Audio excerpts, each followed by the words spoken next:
Hay una imagen que no puedes sacarle de la mente a nadie que la haya visto.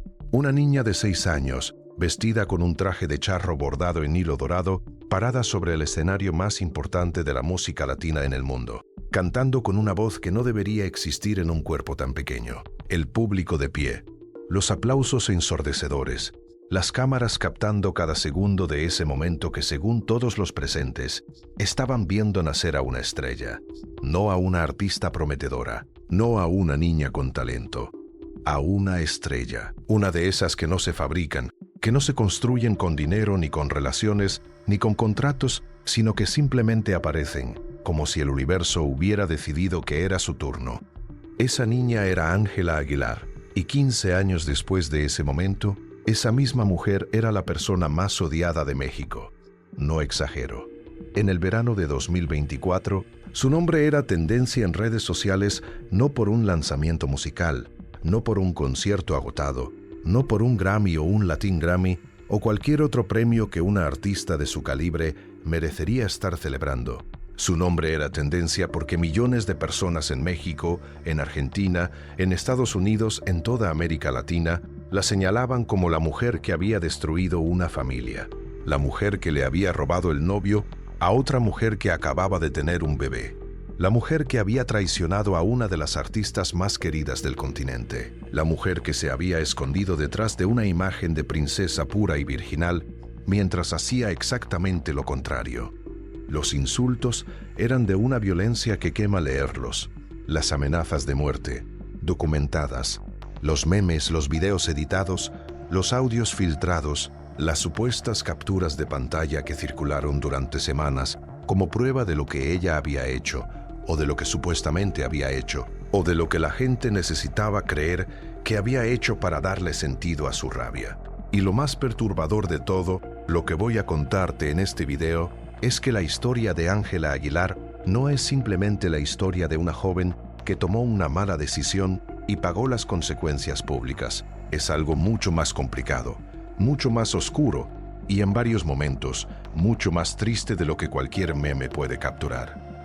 Hoy vas a descubrir 4 cosas que la mayoría de la gente no sabe o no quiere saber sobre esta historia. La primera, ¿cómo se construyó la imagen de la princesa? ¿Quién la diseñó? ¿Con qué propósito? ¿Y qué le costó a la persona que vivía dentro de esa imagen? Porque hay una diferencia enorme entre Ángela Aguilar la marca y Ángela Aguilar la ser humano. Y nadie habla de eso. La segunda, lo que realmente pasó con Cristian Nodal, Cazzu y el triángulo que incendió las redes, con todos los detalles que los medios enterraron o no se atrevieron a decir, incluyendo una conversación que cambió la narrativa completa y que la mayoría de la gente nunca leyó completa. La tercera, el papel de Pepe Aguilar en todo esto, un hombre con una historia propia que merece un video entero, y cómo la dinámica familiar de los Aguilar explica cosas sobre Ángela que de otra manera son incomprensibles. Y la cuarta, la revelación que guardo para el final, la que conecta todo lo que te voy a contar esta noche con algo más grande que Ángela, más grande que Nodal, más grande que el escándalo. Lo que esta historia nos dice sobre México, sobre cómo tratamos a las mujeres jóvenes, sobre quién tiene el poder de construir y destruir una reputación, y sobre el precio que se paga cuando creces en público sin que nadie te haya preguntado si querías hacerlo. Si te vas antes del final, te pierdes la parte donde hablo de lo que le pasó a Ángela siendo una adolescente, algo que su familia guardó silencio durante años y que cambia completamente cómo entiendes el resto de la historia. Quédate, esto apenas empieza. Para entender a Ángela Aguilar, tienes que empezar mucho antes de que ella existiera. Tienes que empezar con un rancho en Zacatecas, con un hombre a caballo, con una voz que salía de la garganta como si hubiera sido esculpida por el polvo del desierto y el calor de la tierra árida del norte de México. Antonio Aguilar nació el 17 de mayo de 1919 en Villanueva, Zacatecas. Si no sabes quién es Antonio Aguilar, es como no saber quién fue Jorge Negrete o Pedro Infante. Es uno de los pilares sobre los que se construyó la identidad musical de México en el siglo XX. Cantante, actor, empresario, símbolo nacional. Sus películas se vieron en toda América Latina durante décadas.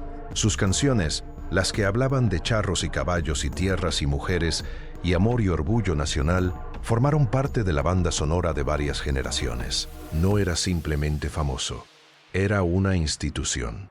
Se casó con Flor Silvestre, cuyo nombre real era María de los Ángeles Garza Leal, en 1958. Flor Silvestre era en su propio derecho una artista extraordinaria, cantante-actriz, una de las voces femeninas más importantes de la música ranchera mexicana. Juntos formaron una de las parejas más poderosas y duraderas de la historia del espectáculo latinoamericano, no solo porque sus carreras eran brillantes, sino porque su matrimonio, en una industria donde los matrimonios duran lo que dura una temporada de televisión, llegó a los 48 años, hasta que la muerte de Antonio en 2007 los separó. Tuvieron 2 hijos. El mayor, Antonio Aguilar Jr., siguió los pasos de su padre y tuvo una carrera propia como actor y cantante. El menor, nacido el 7 de agosto de 1969 en Los Ángeles, California, fue el que heredó el peso completo del apellido de una manera que nadie podía haber anticipado. Ese hijo se llama José Antonio Aguilar Álvarez. El mundo lo conoce como Pepe Aguilar. Crecer siendo el hijo de Antonio Aguilar y Flor Silvestre no es lo que la mayoría de la gente imagina cuando piensa en hijos de famosos. No es glamour constante ni privilegios sin fin. Es, sobre todo, una expectativa aplastante. Es saber desde que tienes 4 o 5 años que hay un nombre que cargas en la espalda que pesa más que tú mismo. Es crecer entre caballos y telenovelas y conciertos y admiradores y el olor del cuero de las sillas de montar y el sonido de guitarras que nunca paran. Y entender que todo eso va a ser tuyo porque así funciona la herencia, no porque tú lo hayas elegido. Pepe Aguilar desarrolló su carrera a finales de los años 80 y la consolidó en los 90 como uno de los artistas de regional mexicano más exitosos de su generación. Sus álbumes vendieron millones de copias, sus conciertos llenaban estadios, y algo que lo distinguió de muchos artistas de su época fue su capacidad de adaptarse sin traicionarse. Supo tender puentes entre el regional mexicano tradicional y las nuevas generaciones, incorporar elementos contemporáneos sin abandonar la esencia del género que lo había formado. En 1997, Pepe Aguilar conoció a una mujer llamada Anelisa Álvarez Alcalá. No era una estrella, ni una artista, ni una figura pública. Era una empresaria, una mujer inteligente y discreta que, a diferencia de lo que se podría esperar de la novia o esposa de una estrella de ese nivel, eligió consistentemente mantenerse fuera del reflector. Se casaron y comenzaron a construir una familia. El primer hijo, Emiliano, nació en 2003 años después, el 8 de abril de 2003, en Los Ángeles, California, nació Ángela Aguilar Álvarez. Mira ese nombre completo: Ángela Aguilar Álvarez. Incluso en el nombre hay 2 mundos: la herencia de los Aguilar, el peso de esa dinastía, y el apellido Álvarez de su madre, el apellido de la discreción, del mundo privado del lado que nadie fotografía. Ángela iba a pasar toda su vida intentando equilibrar esas 2 herencias, y no siempre iba a lograrlo. La infancia de Ángela Aguilar no se parece en nada a la infancia de la mayoría de los niños. Cuando tienes 3 años y tu padre es Pepe Aguilar, las cenas familiares incluyen músicos. Los fines de semana incluyen ensayos. Las vacaciones incluyen giras. Hay una manera muy particular en que los hijos de artistas aprenden lo que es el mundo. No a través de las experiencias comunes de la infancia, el parque, la escuela del barrio, los vecinos de la misma calle, sino a través de los camerinos, los hoteles de lujo, los aeropuertos, las entrevistas en televisión donde el periodista les habla como si fueran pequeñas celebridades en miniatura. Lo que sí hubo, y esto es importante, fue música. Música constante. Música por todas partes. Música como idioma materno. Ángela no aprendió a cantar. Ángela respiró canciones desde que pudo respirar conscientemente. La música ranchera, el regional mexicano, los corridos, los guapangos, las canciones de su abuelo, las canciones de su abuela, las canciones de su padre, todo eso se instaló en ella antes de que pudiera entender las palabras. Hay personas que nacen con una relación especial con la música, una relación que no es aprendida sino inscrita en el cuerpo. Cuando Ángela abría la boca y cantaba, no parecía una niña imitando a un adulto. Parecía alguien que tenía algo urgente que decir y que había encontrado en la música la única forma de decirlo correctamente. Pepe Aguilar lo vio desde muy temprano y tomó una decisión. En 2007, cuando Ángela tenía 4 años, su abuelo Antonio Aguilar murió. Tenía 88 años y había tenido una vida extraordinariamente plena. Pero su muerte tuvo un efecto en la familia que va más allá del duelo normal. Cuando Antonio Aguilar murió, se cerró un capítulo completo de la historia de la música mexicana. Y al mismo tiempo, se abrió una pregunta. ¿Quién iba a ser la siguiente generación que llevara ese legado? Pepe Aguilar ya era una figura consolidada, pero los legados no duran con una sola generación. Los legados duran cuando hay continuidad, cuando hay sangre nueva que los recibe y los proyecta hacia adelante. Y Pepe Aguilar tenía ante sus ojos a una niña de 4 años, con la voz de su abuela y el apellido de su abuelo. ¿Entiendes lo que eso significa? ¿Entiendes el peso de eso? Una niña de 4 años convertida sin que ella lo sepa aún en el vehículo de la continuidad de una de las familias más importantes de la música mexicana del siglo XX.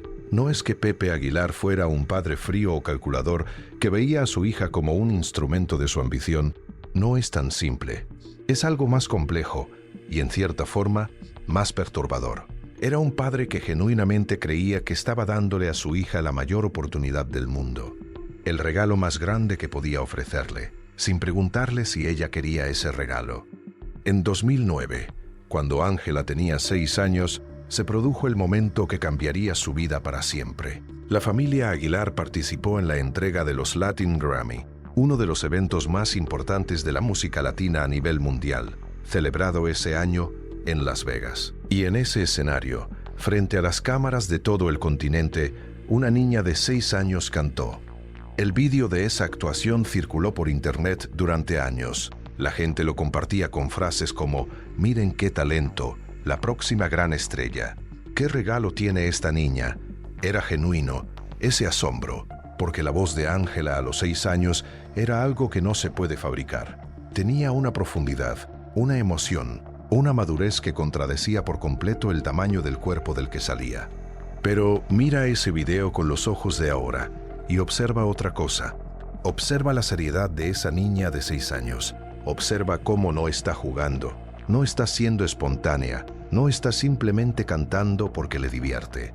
Está actuando con una concentración y una responsabilidad que no debería existir en un cuerpo de 6 años. Está cargando algo en esa actuación.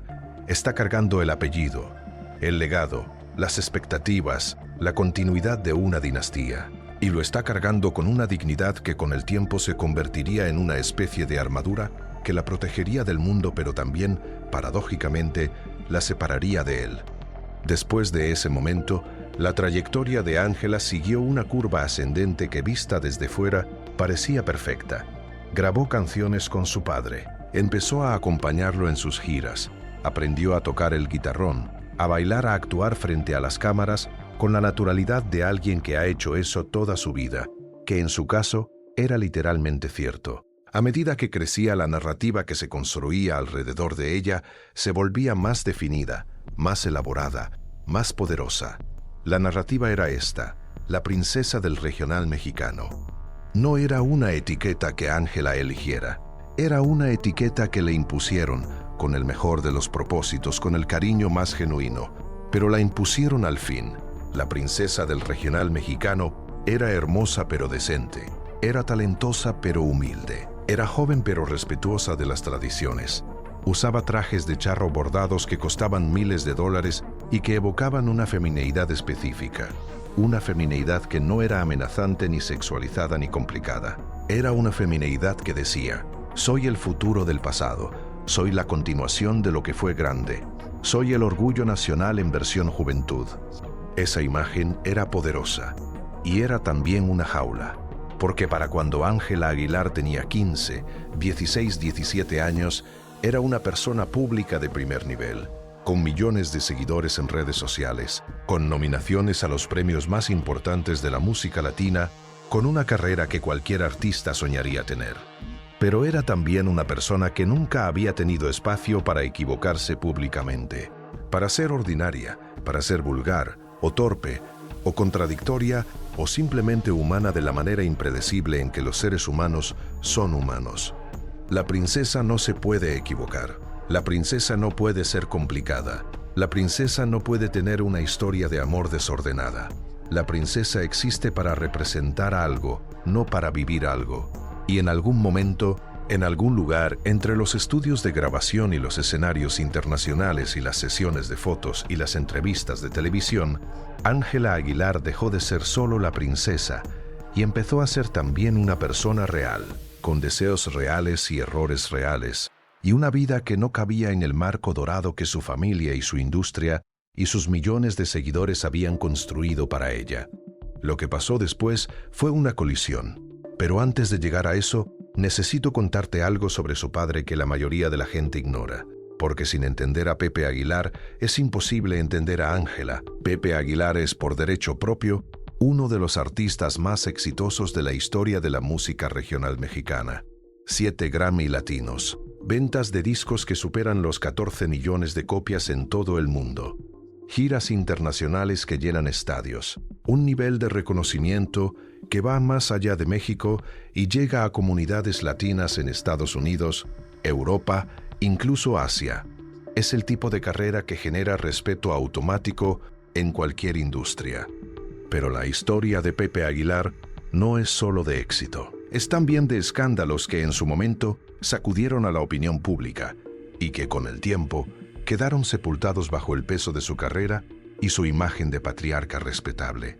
En 1996, Pepe Aguilar estuvo involucrado en uno de los episodios más oscuros de su vida personal. Un episodio que tuvo consecuencias legales y que fue ampliamente cubierto por la prensa de la época. Ese año, un hombre llamado Omar Cárdenas fue asesinado en circunstancias que involucraban a la empresa de seguridad personal de Pepe Aguilar. La historia fue complicada. Los detalles fueron disputados.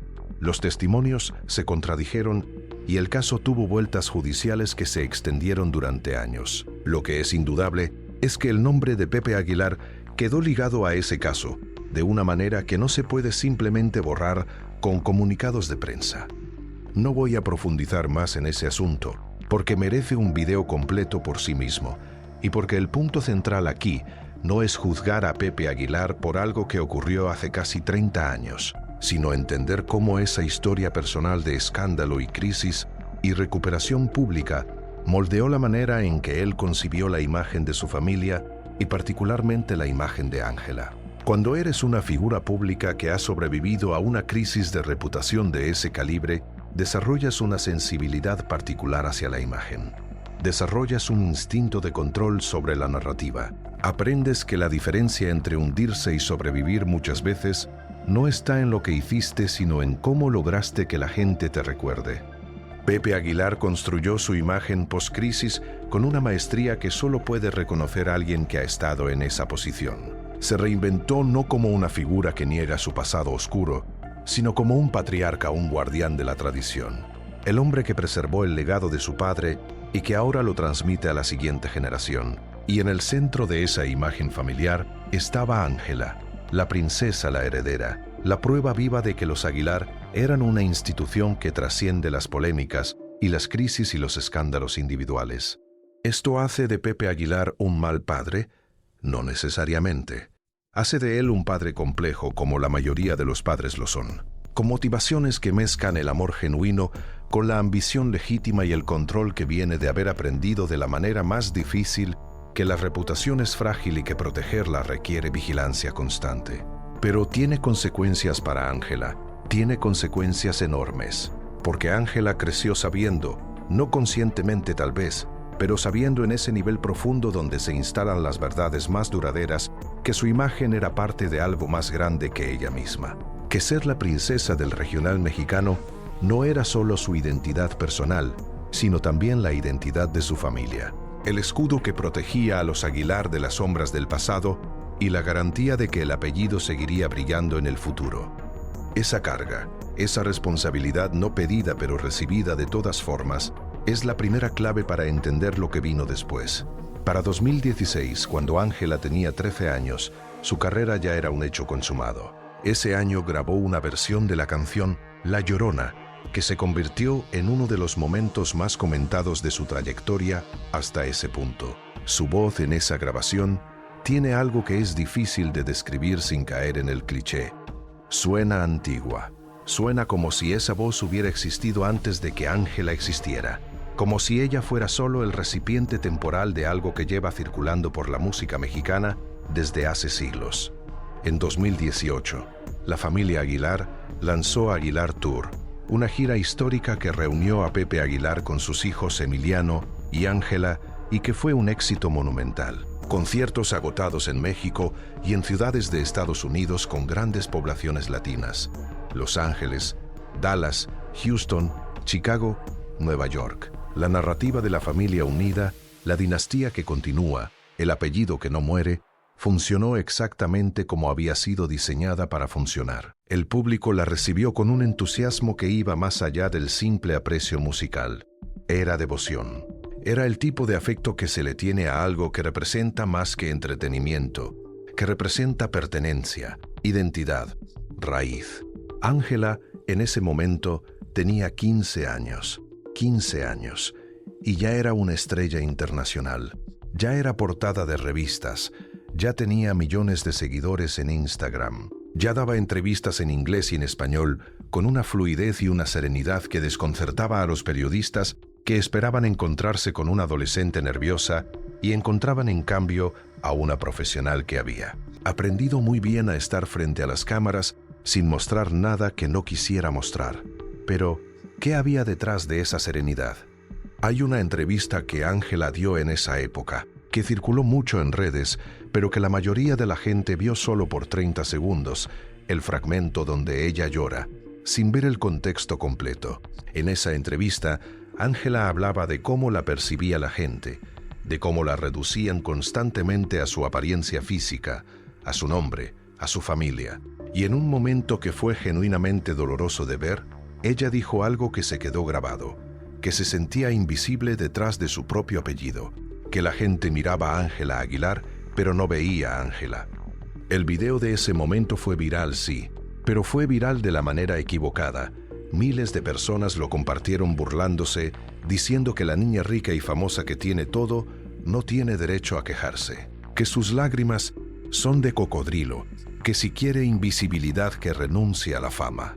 El humor cínico de Internet, que hace de la compasión una transacción y que solo la concede a quienes considera merecedores de sufrimiento, según criterios que nadie nunca ha articulado claramente. Nadie preguntó qué había pasado para que Ángela Aguilar, a los 15 o 16 años, estuviera llorando en una entrevista de televisión mientras explicaba que se sentía invisible.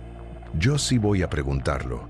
En algún momento, entre 2016 y 2019, Ángela vivió algo que su familia decidió mantener en privado con una determinación que habla de cuánto peso tiene esa decisión. No lo encontrarás en sus entrevistas oficiales, no está en los comunicados de prensa, no fue confirmado públicamente por ella ni por su familia hasta mucho después, y aún entonces con una discreción que dejó más preguntas que respuestas, lo que trascendió a través de personas cercanas a la familia que hablaron en condición de anonimato con distintos medios. Es que Ángela atravesó durante su adolescencia un periodo de sufrimiento considerable que tenía que ver con la presión de la imagen pública, con la distancia entre quién era como persona y quién se suponía que debía ser como marca, con el agotamiento de mantener una perfección que nunca se le había pedido explícitamente, pero que se daba por descontada en cada aparición, en cada foto, en cada nota musical.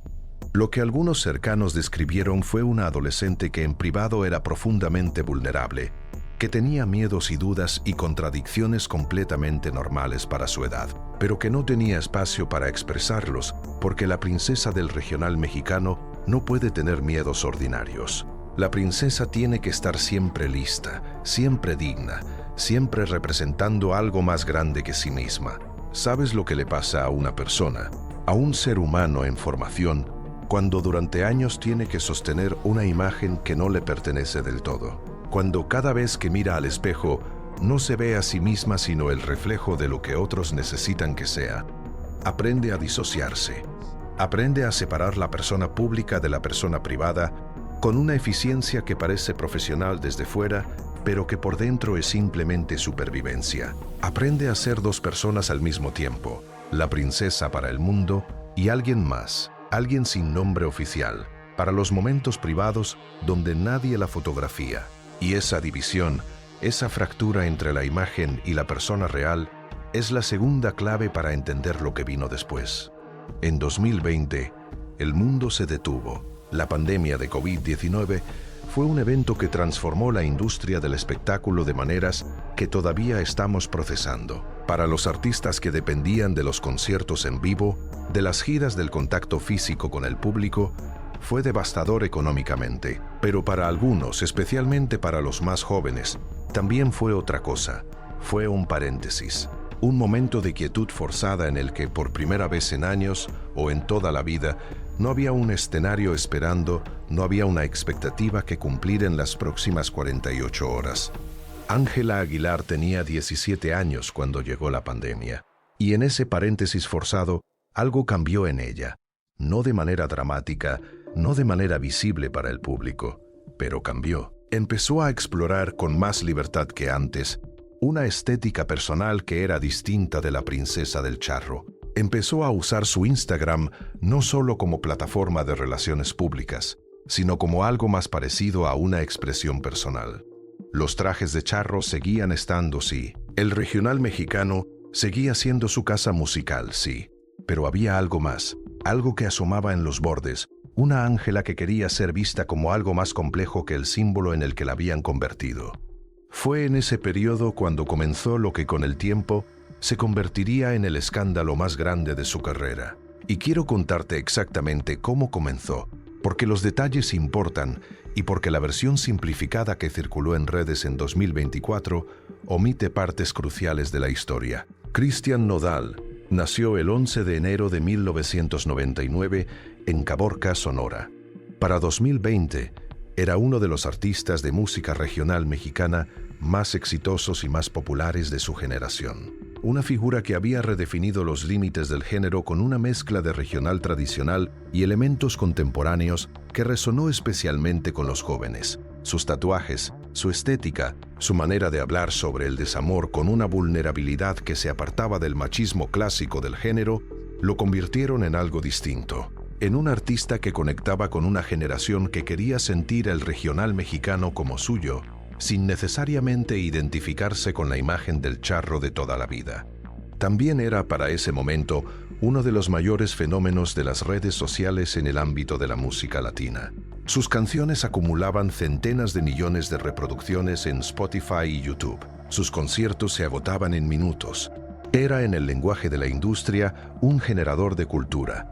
En algún momento de 2021, Ángela Aguilar y Cristian Nodal cruzaron sus caminos de una manera que fue más que profesional.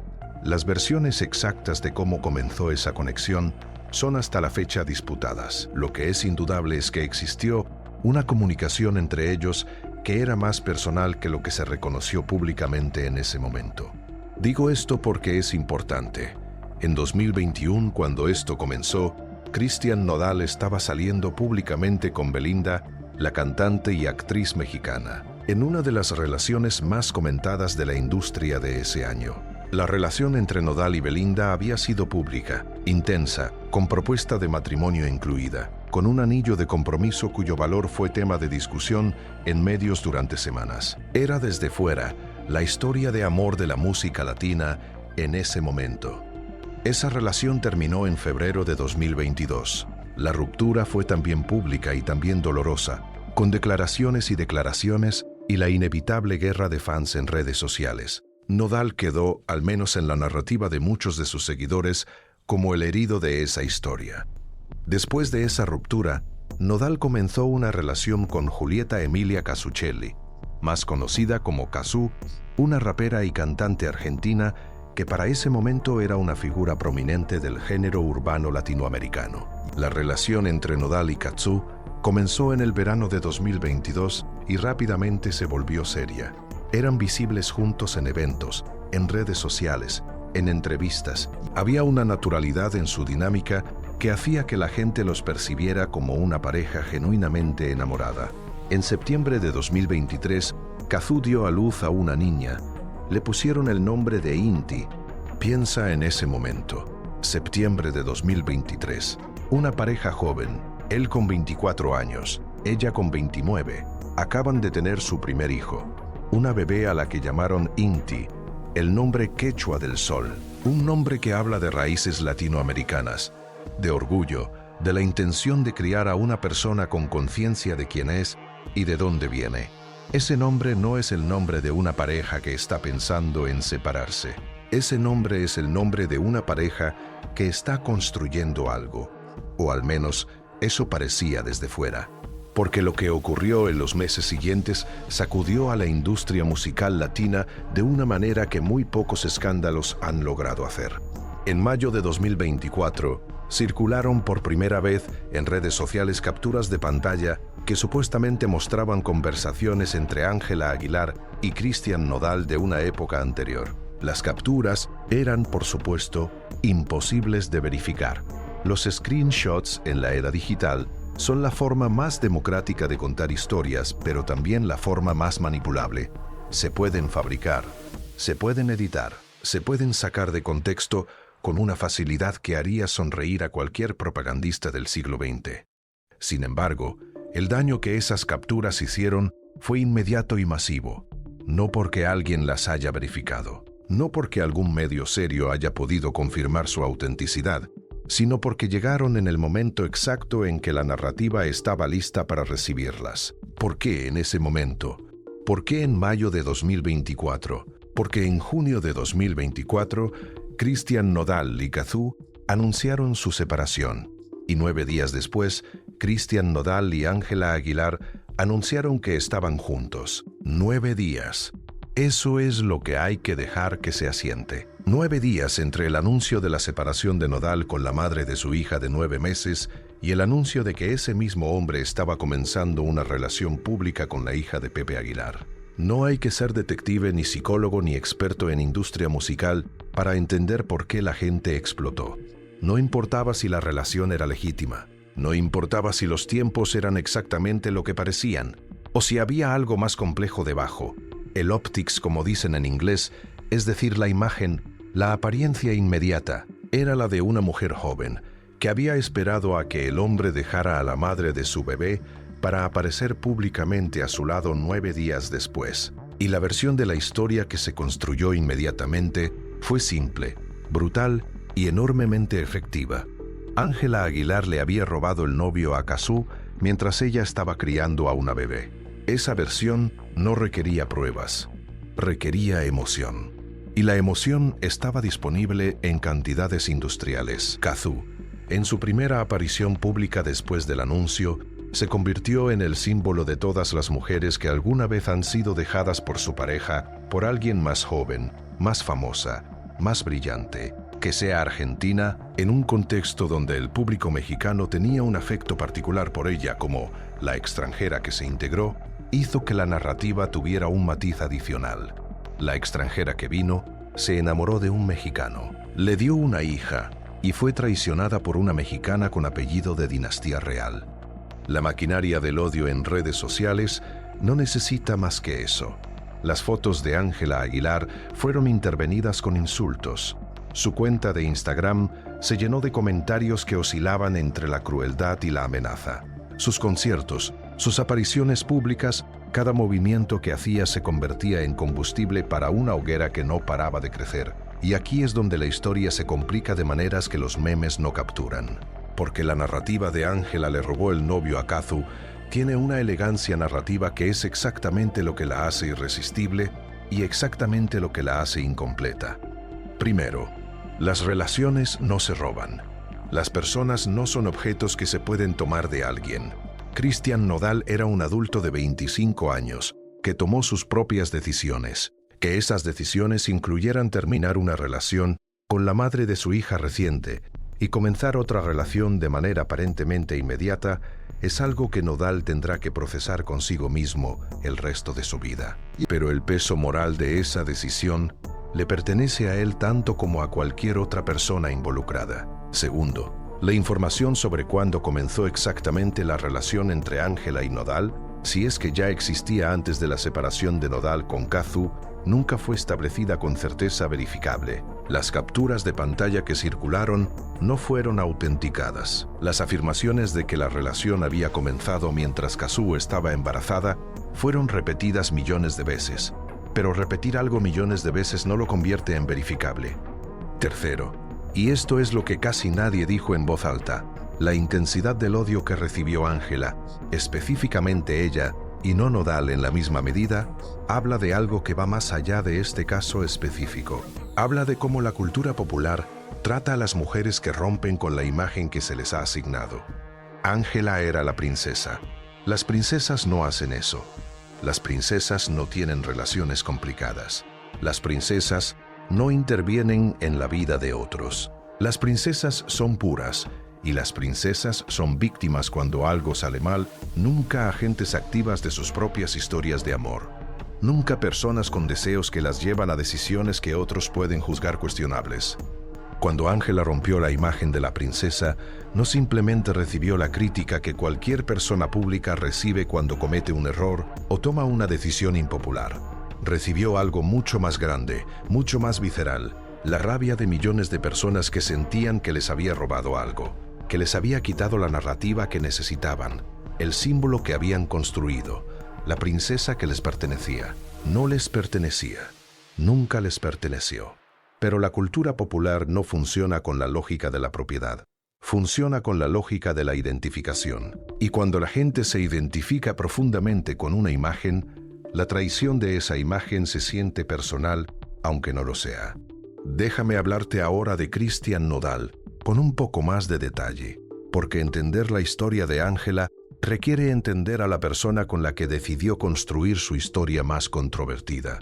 Cristian Nodal llegó a la fama de manera meteórica. A los 17 años, su canción Adiós Amor se convirtió en un fenómeno viral que lo puso en el mapa de la música regional mexicana de un día para otro. No fue una carrera construida pacientemente durante años, fue una explosión. Y como todas las explosiones, dejó a la persona en el centro de ellas con la pregunta de cómo manejar ese nivel de atención cuando todavía estás formándote como ser humano. Nodal procesó la fama con una visibilidad que le costaría cara en más de una ocasión. Sus relaciones fueron siempre públicas, siempre intensas, siempre cargadas de un dramatismo emocional que sus fans consumían con avidez. Los tatuajes que fue acumulando en la cara y el cuello se convirtieron en una crónica visual de su vida emocional. El nombre de Belinda tatuado, el tatuaje cubierto después de la ruptura, nuevos tatuajes que también hablarían de nuevas historias. Era una persona que vivía hacia afuera, que externalizaba sus estados emocionales con una generosidad que en la industria del espectáculo tiende a ser recompensada con atención y penalizada con invasión. Lo que es indudable es que la ruptura con Kazu y el inicio de la relación con Ángela ocurrieron con una velocidad que, independientemente de los detalles que no conocemos, fue objetivamente torpe en términos de cómo se comunicó públicamente. 9 días es poco tiempo para que el mundo procese una separación antes de que se anuncie una nueva relación. Y esto importa porque la industria del espectáculo vive de la percepción, y la percepción que se creó fue devastadora especialmente para Ángela. Nodal recibió críticas también, no van a desaparecer del récord, pero la intensidad diferencial entre el odio que recibió él y el odio que recibió ella fue notable. Él fue criticado, ella fue destruida. Y esa diferencia no es accidental. Esa diferencia es la huella digital del sexismo en el entretenimiento popular. En julio de 2024, a semanas del anuncio de su relación, Cristian Nodal y Ángela Aguilar se casaron. La noticia fue otro terremoto. La boda fue en México. Fue íntima en términos relativos para personas de ese nivel de fama. Y fue confirmada por ambos en sus redes sociales, con fotos que inevitablemente se convirtieron en el centro de una nueva oleada de reacciones. Algunos de los comentarios que acompañaron esas fotos eran de una violencia que es difícil de leer sin sentir algo oscuro sobre el estado de la conversación pública en redes sociales. Pepe Aguilar confirmó la boda. La familia Aguilar respaldó la decisión de Ángela públicamente. Y el padre de la princesa El hombre que había construido esa imagen durante décadas se convirtió de pronto en el hombre que defendía a su hija frente a un juicio público que no tenía precedente reciente en la historia del entretenimiento mexicano. Hay una entrevista que Pepe Aguilar dio en esa época que necesito que escuches con atención porque dice mucho, no solo sobre lo que piensa de la situación de su hija, sino sobre cómo opera su mente cuando el mundo se vuelve contra su familia. En esa entrevista, Pepe Aguilar dijo que su hija no era una niña, que era una mujer adulta que tomaba sus propias decisiones. Dijo que la apoyaba, dijo que conocía la historia completa y que lo que el público veía desde fuera era solo una parte. Fue medido, fue digno, fue la respuesta de un padre que sabe exactamente lo que es que la prensa y la opinión pública te juzguen con información incompleta, porque él mismo lo ha vivido. Pero hay algo que no dijo. Hay algo que ningún miembro de la familia dijo y cuya ausencia es más elocuente que cualquier declaración. Nadie de la familia Aguilar preguntó públicamente por Casu. Nadie de la familia Aguilar reconoció públicamente a Inti, la bebé, como una realidad que requería consideración. Nadie habló sobre la responsabilidad de Nodal como padre. El foco fue completamente en defender a Ángela, en proteger la narrativa de la familia Aguilar, en encuadrar la historia de manera que el apellido saliera lo más intacto posible. Eso no es un juicio sobre si Ángela merecía o no el apoyo de su familia. Lo merecía, claro que lo merecía.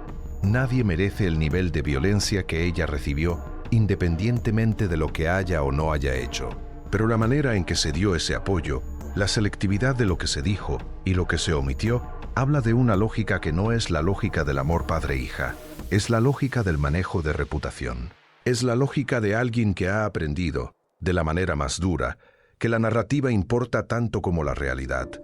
Y esa lógica, ese reflejo de protección de imagen a cualquier costo, es algo que Ángela absorbe desde que tiene uso de razón. Es el agua en la que ha nadado toda su vida. Pero hay otra persona en esta historia que merece que nos detengamos a verla con atención.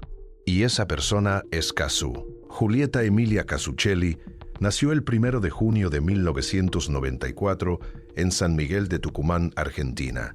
Su historia es, en muchos sentidos, la historia contraria a la de Ángela. Mientras Ángela nació dentro de una dinastía musical que la puso en escena desde los 6 años, Casu se construyó desde los márgenes, desde un género, el trap latino, que en sus inicios era considerado alternativo, underground, resistente al mainstream.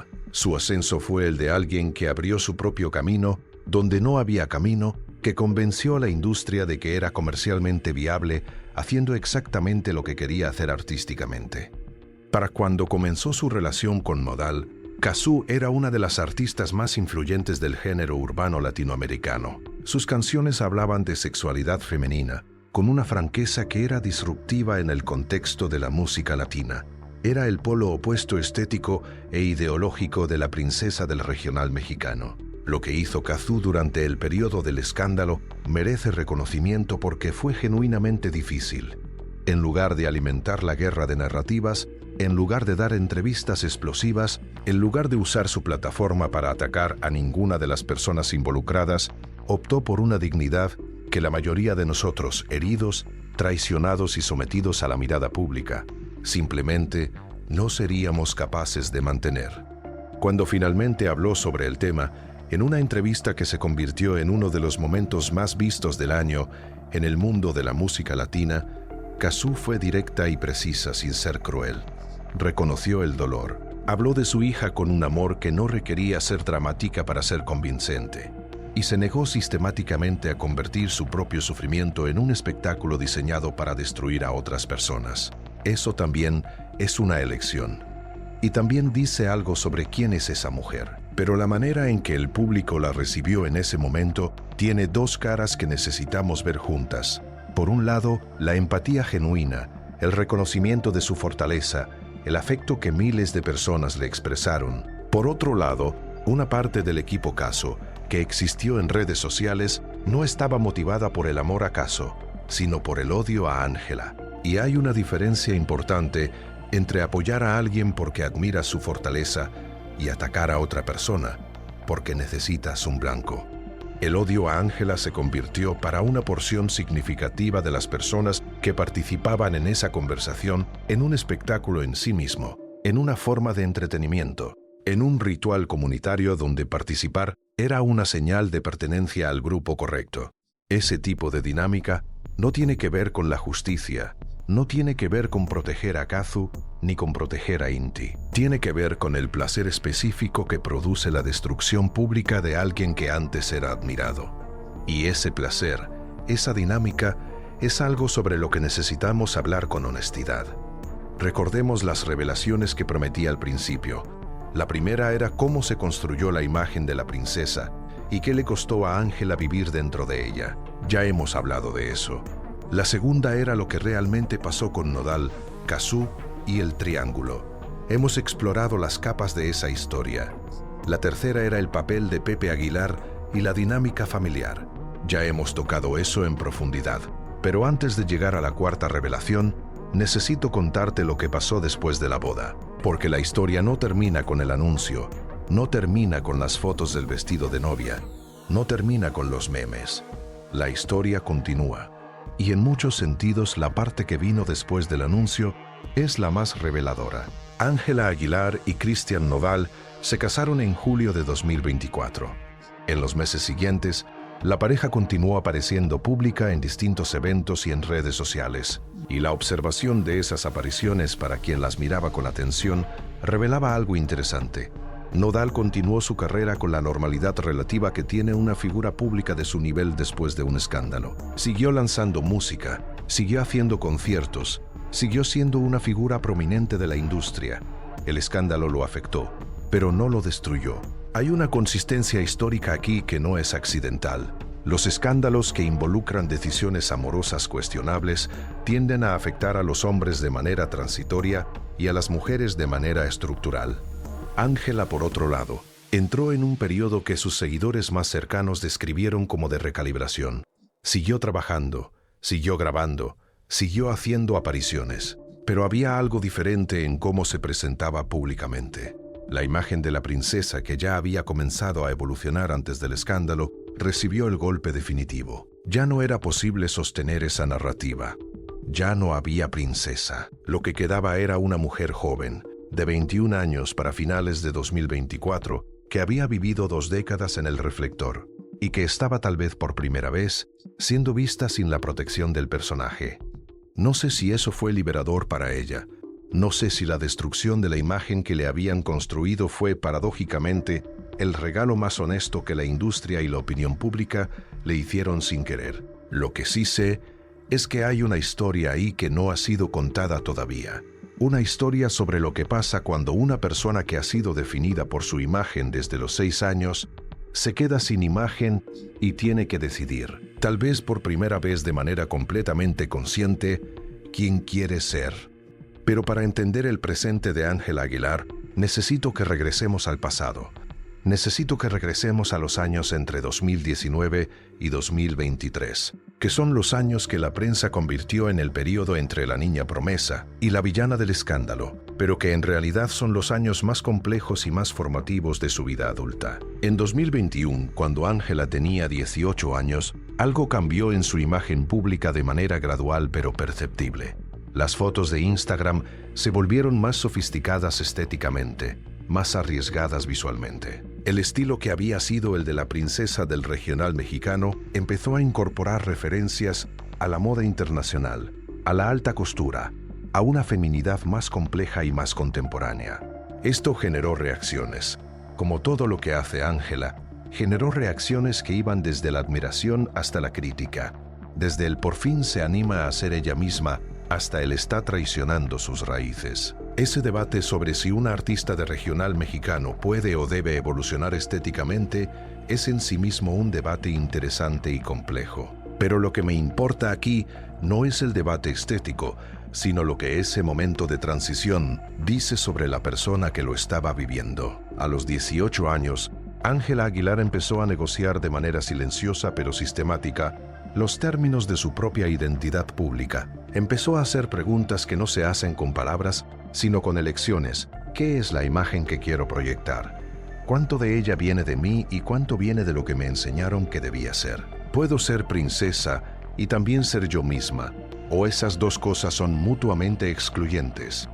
Esas preguntas no tienen respuestas fáciles, y la presión de responderlas en público, bajo la mirada de millones de personas, hace que el proceso sea exponencialmente más difícil.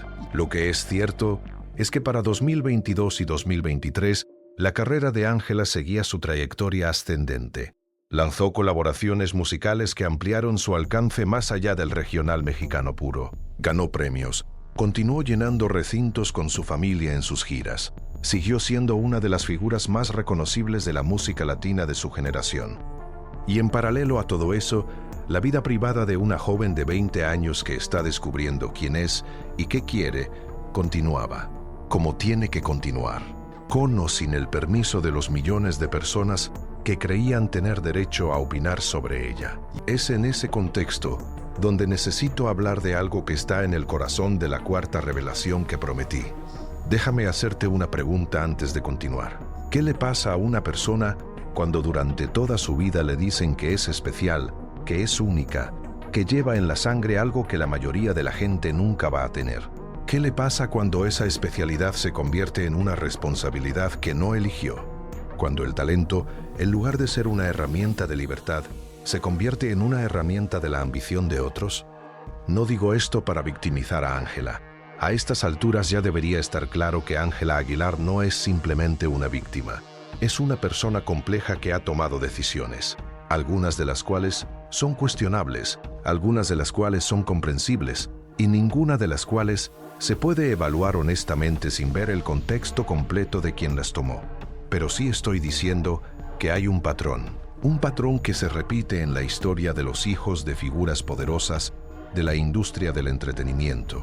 Un patrón que produce personas que son extraordinariamente competentes en público y extremadamente vulnerables en privado, que tienen más práctica manejando las expectativas del mundo que manejando sus propias emociones, que aprendieron a actuar antes de aprender a sentir, o más exactamente, que aprendieron a actuar sobre sus sentimientos antes de aprender a procesar qué significan esos sentimientos.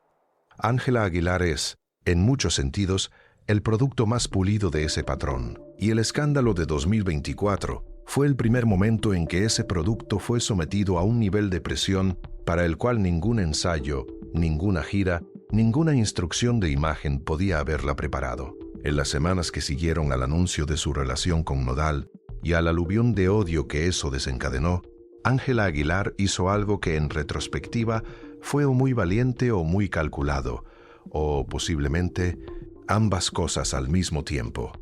Se quedó. No desapareció. No se fue a un retiro espiritual. No publicó un comunicado de disculpa diseñado para calmar las aguas. Se quedó en público. Continuó su vida visible, continuó su relación con Nodal de manera abierta y absorbió el odio con una determinación que desconcertó a quienes esperaban que se quebrara. ¿Por qué? ¿Por qué no simplemente desaparecer por un tiempo, dejar que el ruido se calmara, volver cuando la conversación hubiera pasado a otro tema? Hay varias respuestas posibles. La primera es que simplemente no podía, que su nivel de compromiso profesional no le permitía desaparecer aunque hubiera querido. La segunda es que su familia, su equipo de manejo, le aconsejaron que la invisibilidad en ese momento sería percibida como culpa y que la presencia sería percibida como fortaleza. La tercera, y esta es la que me parece más interesante, es que tal vez Ángela Aguilar, por primera vez en su vida, decidió que no iba a pedir permiso. Recuerda lo que te conté antes, que la imagen de la princesa requería control constante, que cualquier desviación de esa imagen era una traición. Recuerda que esa imagen nunca fue completamente de ella, que fue construida por fuerzas más grandes que ella misma, con la mejor de las intenciones pero sin preguntarle si quería hacer eso. Cuando Ángela se quedó en público después del escándalo, cuando se negó a hacer el espectáculo de la princesa arrepentida, cuando continuó su vida de manera que el mundo viera como una provocación, tal vez estaba haciendo, por primera vez de manera completamente deliberada, algo que nunca le había permitido a sí misma hacer. Estaba eligiendo. No el personaje, no la princesa. Ella. ¿Lo entiendo? Sí. Creo que esa elección fue completamente acertada en términos de cómo se comunicó al mundo. No necesariamente. Hay maneras de afirmar la propia autonomía que no implican parecer insensible al dolor de otras personas. Y en ese aspecto, la comunicación de Ángela en ese periodo tuvo momentos que, si yo estuviera sentado a su lado como amigo, le diría que no ayudaron. Pero también creo que juzgar las decisiones de una persona de 21 años bajo una presión de odio masivo, sin preguntarse quién es esa persona, de dónde viene, qué ha llevado toda su vida, es exactamente el tipo de análisis perezoso que convierte los escándalos en entretenimiento, en lugar de convertirlos en oportunidades de entender algo real sobre el mundo. Y ahora llegamos a la cuarta revelación, la que guardé para el final, la que conecta todo lo que te he contado con algo más grande que Ángela Aguilar, más grande que Castrian Nodal, más grande que Castrian Noval, más grande que los Aguilar como familia. Escúchame con atención, porque esto es lo que nadie dice explícitamente, pero que está en el corazón de por qué esta historia generó el nivel de reacción que generó. ¿Por qué el escándalo de Ángela Aguilar fue mucho más que un escándalo de farándula? La historia de Ángela Aguilar es la historia de lo que le pasa en México y en América Latina en general. A una mujer cuando rompe el contrato, no escrito que la sociedad hace con las mujeres que se convierten en íconos. El contrato funciona así.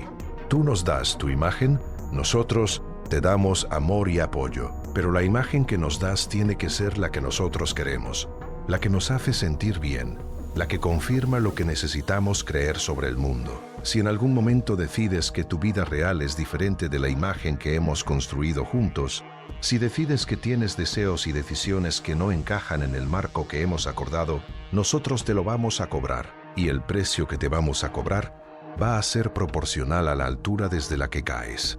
Ángela Aguilar cayó desde muy alto, desde la princesa, desde el símbolo, desde la prueba viva de que en México todavía existe algo puro y digno y tradicional y bello. El precio fue brutal.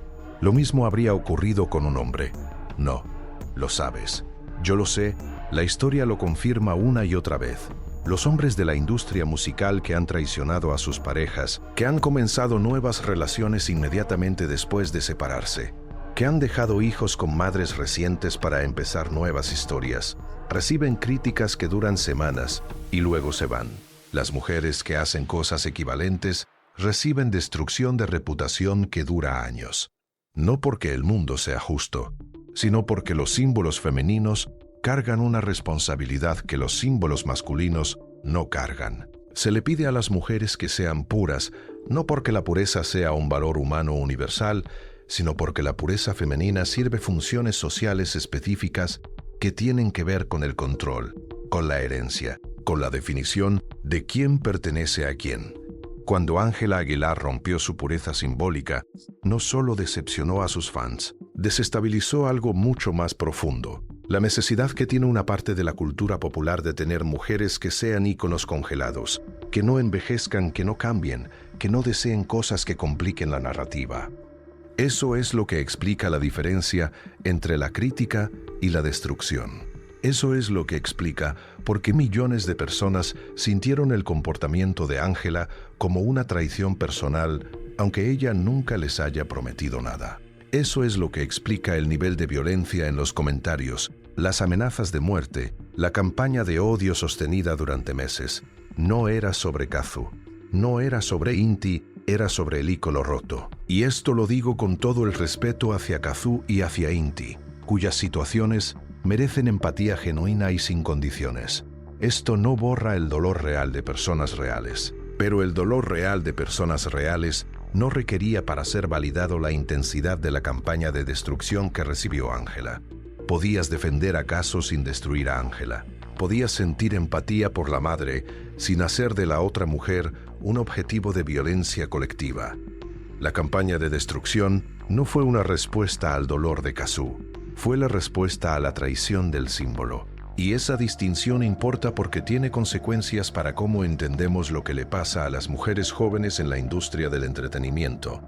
No solo en México, no solo en América Latina, sino en cualquier parte donde una mujer joven se convierte en un ícono antes de tener la experiencia suficiente para entender exactamente qué contrato está firmando. Porque Ángela Aguilar Tenía 6 años cuando empezó a cantar en escenarios internacionales. 6 años. No podía haber leído el contrato aunque hubiera existido de manera escrita. Lo que le pasó fue que el mundo la eligió como símbolo antes de que ella pudiera elegirse a sí misma como persona. Y cuando finalmente empezó a elegirse, el mundo se lo cobró. Déjame contarte ahora algo sobre la música, porque en toda esta conversación sobre escándalos e imágenes y dinámicas familiares, hemos hablado muy poco de lo que hace que Ángela Aguilar sea genuinamente extraordinaria. Su voz. No la voz como instrumento técnico, aunque eso también es notable. Su voz como expresión, como transmisión de algo que no tiene equivalente verbal. Hay grabaciones de Ángela Aguilar cantando que producen en el oyente una experiencia que es difícil de describir sin caer en el sentimentalismo. No porque ella sea la cantante más técnicamente perfecta de su generación, que es discutible y subjetivo, sino porque hay en su manera de cantar una honestidad que no se aprende y que no se puede fingir. Cuando canta una canción de amor, suena como alguien que ha amado. Cuando canta una canción de desamor, suena como alguien que ha perdido, no como una actriz que representa esas emociones, sino como alguien que las recuerda. Eso es raro. Eso es el tipo de rareza que hace que los grandes artistas sean grandes, y Ángela lo tiene a los 21 años, con toda la vida por delante y con toda la complicación que ya lleva encima. Lo que el escándalo de 2024 reveló, entre muchas otras cosas, es que Ángela Aguilar tiene el material interno para hacer una de esas carreras que trascienden el escándalo, que lo convierten en combustible, que salen del fuego con algo que no tenían antes. No lo digo como garantía. No lo digo porque el escándalo sea bueno o porque el sufrimiento sea necesario para el arte, que es una idea romántica y dañina. Lo digo porque en las apariciones que ha tenido después del verano de 2024, hay algo diferente en ella. Hay una persona que ya no está completamente oculta detrás de la imagen. Hay alguien que ha sido forzada a verse a sí misma sin el filtro de la princesa y que, aunque ese proceso fue brutal, está comenzando a entender quién es cuando se quita el disfraz. Y eso, eventualmente, va a aparecer en su música.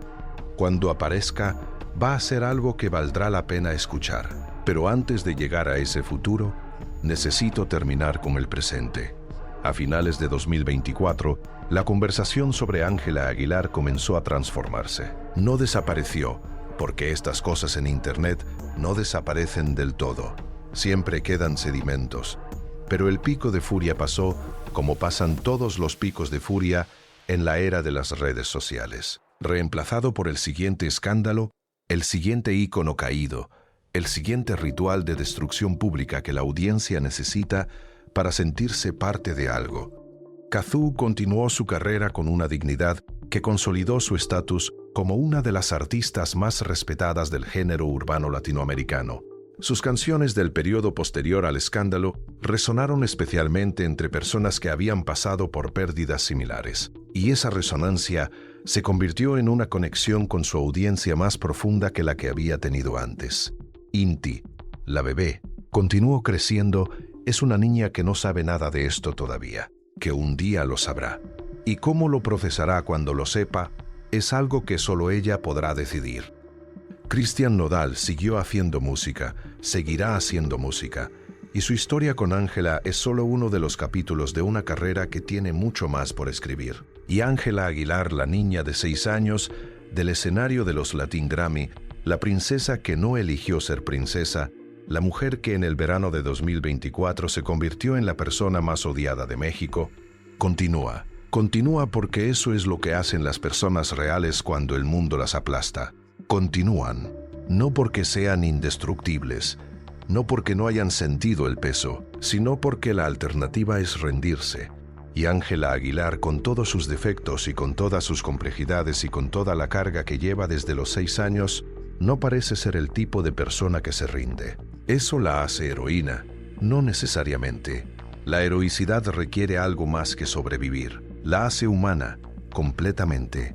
Y eso, me parece a mí, es lo mínimo que le podemos dar.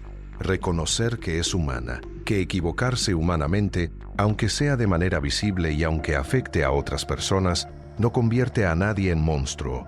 Los monstruos existen. Están en los crímenes sin nombre, en las traiciones que cuestan vidas, en las decisiones que destruyen a personas indefensas por puro interés propio. Lo que hizo Ángela Aguilar, con toda su complicación ética, no es eso. Lo que hizo fue tomar decisiones amorosas con una torpeza que es proporcional a sus 21 años y a la vida que ha vivido. Lo que el mundo le respondió con fue, en muchos casos, desproporcionado.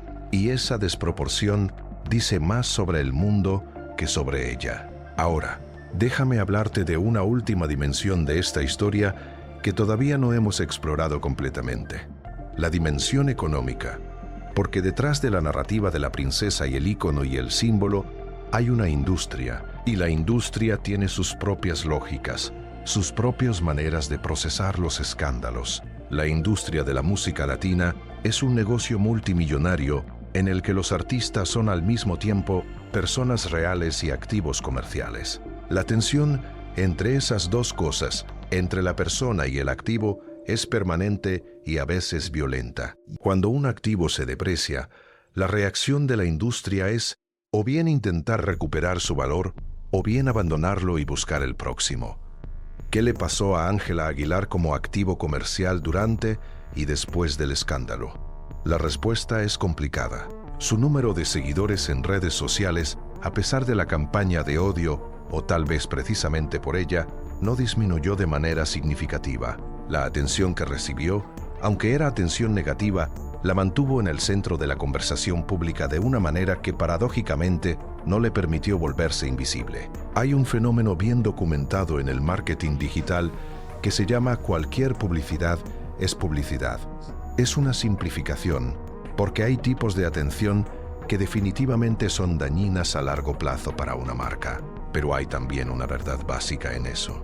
La indiferencia es el verdadero final para un artista. El odio, aunque duele más, al menos mantiene el nombre circulando. No estoy diciendo que Ángela haya calculado esto. No tengo ninguna razón para creer eso.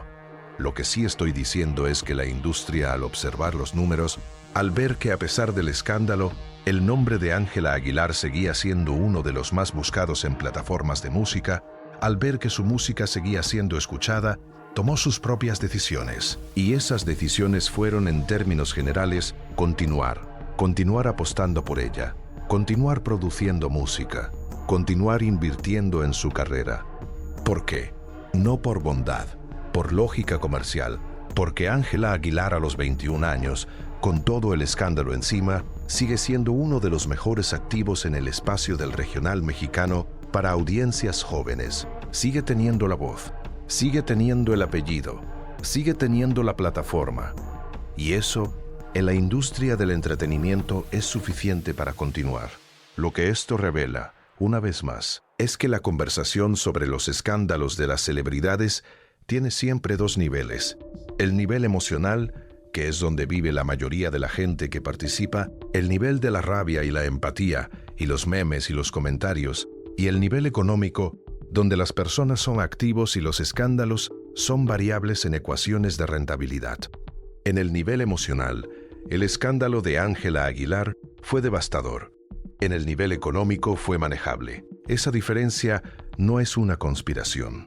No hay nadie en una sala oscura decidiendo que Ángela Aguilar va a sobrevivir a esto. Es simplemente la lógica de un sistema que no fue diseñado para proteger a las personas, sino para explotar el talento, y que por lo tanto no tiene ningún incentivo real de dejar de explotar el talento cuando hay un escándalo, siempre y cuando el talento siga siendo explotable. Ángela Aguilar es explotable, y eso la protege, de manera perversa. La misma industria que contribuyó a construir la imagen que la hizo vulnerable al escándalo es la misma industria que la protege de que ese escándalo sea definitivo. Hay un nombre para este tipo de ironía. No es irónico divertido, es irónico cruel. Volvamos a la familia, porque hay algo que no he dicho todavía sobre la madre de Ángela, Annelise Álvarez, que merece ser dicho. Annelise Álvarez ha sido durante toda la carrera de Ángela la figura más invisible de la historia, la madre, la empresaria, la mujer que eligió no ser pública mientras todo a su alrededor lo es. La ausencia de Annelise en el relato público de los Aguilar es tan consistente que se convierte en algo más que una preferencia personal. se convierte en una postura. ¿Qué dice esa postura? Dice que Annelise Álvarez entendió desde el principio que el mundo que su marido y sus hijos iban a habitar es un mundo que consume a las personas, y que la única manera de preservarse en ese mundo es no entrar completamente en él, que la dignidad de ser invisible puede ser mayor que el costo de la exposición. Ángela heredó esa sabiduría, solo parcialmente. Heredó la capacidad de ser discreta cuando elige serlo, de manejar la exposición con más control del que muchos artistas de su generación tienen. Pero también heredó la necesidad de ser vista, que no viene de Annelise, sino de los Aguilar, del apellido que solo existe cuando hay público, cuando hay escenario, cuando hay mirada. Esas dos herencias son en tensión permanente, y esa tensión es parte de lo que hace a Ángela Aguilar tan interesante como personaje público, independientemente del escándalo, independientemente de las decisiones cuestionables, independientemente de todo lo que hemos hablado esta noche. Es una persona que lleva dentro de ella dos maneras de existir que son incompatibles, la que quiere vivir en público y la que quiere vivir en privado. Y tiene que encontrar, en algún lugar, entre esas dos, una manera de ser real. Ese proceso, esa búsqueda, va a continuar siendo visible, porque Ángela Aguilar no puede dejar de ser pública aunque quisiera. Está demasiado adentro. El nombre, la voz, el apellido, la historia. Todo eso la ancla a la visibilidad de maneras que no se pueden cortar simplemente con una decisión. Lo que puede cambiar es cómo habita esa visibilidad. ¿Con qué grado de honestidad? ¿Con qué disposición a ser imperfecta en público? ¿Con qué capacidad de separar la imagen de la persona y de dejar que la persona con sus complicaciones y sus contradicciones sea lo que el mundo ve? Y eso, esa posibilidad de una Ángela más real, más honesta, más dispuesta a ser complicada, es lo que hace que esta historia no esté terminada. Déjame ahora hablar del futuro con la honestidad que merece. No sé qué va a pasar con Ángela Aguilar y Cristian Nodal como pareja. No tengo información privilegiada sobre si su matrimonio va a durar ni sobre cuáles son las dinámicas internas de esa relación.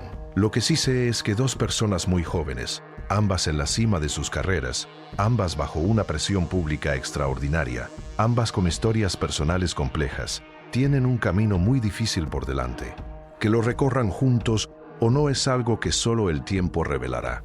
Lo que sí sé con más certeza es que la carrera de Ángela Aguilar va a continuar, que su voz no desaparece porque el escándalo haya pasado, que el apellido Aguilar tiene un peso que trasciende cualquier controversia individual, que la industria va a seguir apostando por ella, mientras los números justifiquen esa apuesta. Y también sé, con la misma certeza, que la manera en que este escándalo fue procesado públicamente, la velocidad con la que millones de personas pasaron de admirar a destruir, la brutalidad de los ataques, la selectividad del odio que recayó principalmente sobre ella y no sobre Nodal con la misma intensidad, todo eso va a quedar en algún lugar de la psique de Ángela Aguilar. No como cicatriz victimista, como conocimiento, como la comprensión directa, vivida en carne propia, de que el amor que el público le da a sus íconos no es incondicional, que tiene un precio, que ese precio es la fidelidad a una imagen que no te pertenece completamente, y que en el momento en que esa fidelidad se rompe, el amor puede convertirse en odio con una velocidad que no da tiempo de prepararse. Ese conocimiento, ese entendimiento visceral de la naturaleza real del contrato entre artista y público, podría destruir a una persona.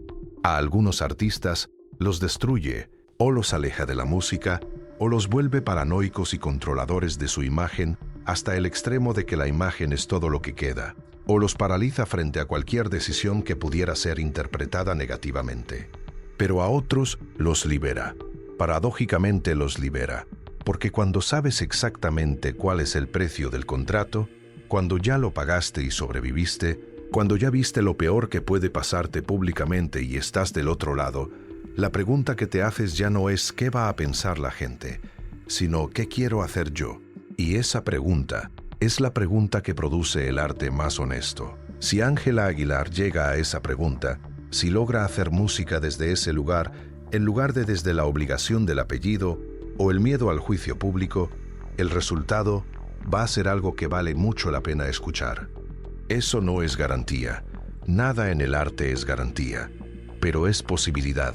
Y las posibilidades a los 21 años, con una voz como la suya, son lo más poderoso que existe. Voy a hablarte ahora de algo que me parece que es el punto de inflexión real de esta historia, el momento en que la narrativa giró de maneras que nadie había anticipado completamente. En algún punto de agosto de 2024, unas semanas después del inicio de la tormenta de redes sociales, Ángela Aguilar hizo una aparición en público que fue fotografiada y que circuló extensamente. No era una aparición programada, no era un evento oficial. Era simplemente alguien viviendo su vida en un espacio público donde había fotógrafos. Lo que esas fotos mostraban no era lo que los medios escribieron sobre ellas. Lo que los medios escribieron sobre ellas era lo que los medios siempre escriben: un análisis del lenguaje corporal, especulaciones sobre su estado emocional, comparaciones con fotos anteriores donde parecía más feliz o más triste según la narrativa que el artículo quería vender. Lo que yo vi en esas fotos fue algo diferente. Vi a una mujer joven que estaba mirando directamente a las cámaras sin apartar la vista, sin sonreír de manera performativa, sin el gesto de princesa que lo cubre todo, solo mirando, como alguien que ha decidido que ya no tiene nada que esconder, no porque sea perfecta, sino porque la imperfección ya fue expuesta y resultó que sobrevivió. Hay una determinación en esa mirada que no estaba ahí antes, no de esa manera. Antes había profesionalismo, antes había gracia entrenada. Ahora hay algo más crudo y más real, y en cierta forma, más poderoso. No sé si estoy leyendo demasiado en unas fotos. Probablemente sí, pero hay momentos en que las imágenes dicen lo que las palabras no pueden. Y esa me pareció uno de esos momentos. La historia de Ángela Aguilar no ha terminado, ni por asomo. Tiene décadas por delante, tiene música por grabar. Tiene versiones de sí misma que ni ella ni nosotros conocemos todavía. Lo que sí ha terminado, y esto tal vez sea lo más importante de todo lo que hemos hablado esta noche, es la princesa. La princesa está muerta. Y eso, aunque se siente como una pérdida, especialmente para las personas que la amaban en esa forma, podría ser en realidad el nacimiento de algo mejor. No un símbolo, una artista. Una artista que no necesita la aprobación de millones de personas para saber quién es. Una artista que ha visto lo peor de la atención pública y ha sobrevivido. Una artista que cuando se para frente a un micrófono ya no está cantando para cumplir una herencia, sino, tal vez por primera vez, cantando para decir algo que solo ella puede decir. Si eso ocurre, si ese artista emerge de las cenizas de la princesa, entonces la historia de Ángela Aguilar habrá completado un arco que, visto desde el principio, desde la niña de 6 años en el escenario de los Latin Grammy, tiene la estructura de uno de esos mitos que sobreviven, porque hablan de algo verdadero sobre la condición humana. No el mito de la caída y la redención. Eso es demasiado simple. El mito de la persona que existió primero para otros y luego dolorosamente aprendió a existir para sí misma. Eso lo entendemos todos. Eso lo hemos vivido todos, en diferentes escalas, con diferentes costos. El precio de Ángela fue pagado en público, frente a millones de personas, con una intensidad que la mayoría de nosotros nunca va a experimentar. Pero el proceso fue el mismo. Piensa en eso. Antes de terminar, quiero preguntarte algo directamente. ¿Crees que la intensidad del odio que recibió Ángela Aguilar fue proporcional a lo que hizo? ¿Crees que las personas que la atacaron estaban motivadas por la defensa genuina de Cazzu y de Inti, o había algo más en juego? Hay una diferencia entre responsabilizar a alguien por sus acciones y destruirla públicamente como ritual colectivo. Quiero leer tu respuesta en los comentarios. No la respuesta correcta que no existe. Tu respuesta. Lo que genuinamente piensas después de escuchar todo esto. Y una cosa más. Esta historia tiene una segunda parte. Una parte que habla de lo que ocurrió en los meses siguientes, de las decisiones de Cristian Nodal que cambiaron la narrativa nuevamente, de la manera en que la industria musical reposicionó a cada uno de los protagonistas para los meses posteriores, y de algo que Cazzu dijo en una entrevista a principios de 2025 que cerró un capítulo de esta historia de una manera que nadie esperaba. Si este video llega a las personas que necesita llegar, te voy a contar esa segunda parte, porque la historia de Ángela Aguilar no termina aquí. Apenas está en la mitad. Y la segunda mitad es en muchos sentidos más interesante que la primera. Por ahora, lo que quiero que te lleves de este video es una sola idea. La gente que destruimos en público no desaparece cuando dejamos de hablar de ellos. Siguen ahí, siguen siendo personas, con todo el peso de lo que hicieron y todo el peso de lo que nosotros decidimos hacerles. Y ese peso, el nuestro, no lo cargamos nosotros. Lo carga el que está solo en una habitación, después de que las cámaras se apagan, pensando en quién es cuando nadie lo mira. Eso es lo más cruel de todo. No el escándalo, lo que viene después del escándalo, lo que nadie filma.